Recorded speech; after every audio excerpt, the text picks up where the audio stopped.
উনি আমাকে বললেন আমি 10 কোটি টাকা নিয়ে গিয়েছি, 10 কোটি টাকা নিয়ে গিয়েছি, টোটাল হচ্ছে 3-4টা ভাবে অন্যান্য উপজেলার মতো করে দেবিদ্বারেও বরাদ্দ দেওয়া হয়েছে 148টা খাতে, বিভিন্ন 6টা ভাগে, 6 ভাগে সব উপজেলার সাথে বরাদ্দ দেওয়া হয়েছে।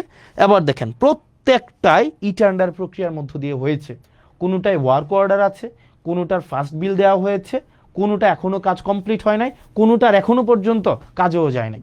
এবার আসেন, এই যে গত 2 দিন ধরে এক ধরনের মিডিয়া ট্রায়াল চালানো হইলো যে এই টাকাটা আমি মানুষের কাছে লুকাইছি, এই টাকা, আরে ভাই এটা লুকানোর কি আছে, এটা তো সব কিছু ওয়েবসাইটে, it's very open, broad daylight open, আপনি নেট সার্চ করলে। এবং এটা আমার নির্বাচনের অন্তত 1.5 বছর আগে, 1 বছর আগে নির্বাচন হয়েছে 2026 সালের ফেব্রুয়ারির 12 তারিখ।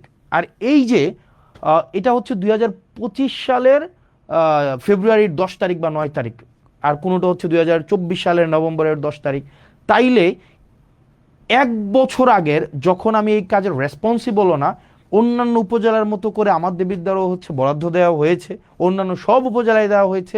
ব্যাপারটা এমনভাবে ফ্রেমিং করা হইলো যে এটা শুধুমাত্র মুরাদনগর এবং শুধুমাত্র দেবিদ্বারে দেওয়া হয়েছে।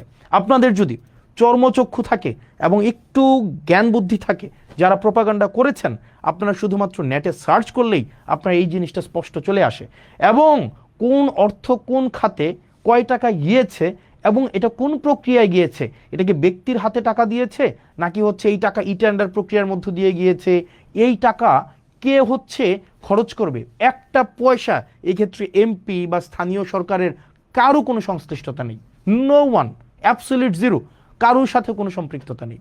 এবার আসেন মিডিয়াগুলা কিভাবে হচ্ছে এই জিনিসটাকে ফ্রেমিং করলো, মিডিয়াগুলো ফ্রেমিং করলো মানে জাস্ট কনসেন্ট ম্যানুফ্যাকচারটা কিভাবে করলো। আমি গতকাল জিজ্ঞেস করেছিলাম যে এই ভদ্রলোক এই ধরনের হচ্ছে মন্তব্য করেছে, যেহেতু 10 কোটি টাকা নিয়ে গিয়েছে, ওনাকে আমি জিজ্ঞেস করলাম যে আপনি যে বললেন 10 কোটি টাকা নিয়ে গিয়েছে, উনি পরে ওনার বক্তব্য পরিবর্তন করেছে, এবং অনেকেই বলছেন যে আমি খেজুরের হিসাব দিয়েছি, বাকি হিসাব দেই নাই। ওই লাইভে আমি আমার এলাকার যতগুলা বরাদ্দ বাজেট এসেছে, যতগুলা, সবগুলো হচ্ছে আমি 1.5 ঘন্টা ধরে ডিটেইল করেছি।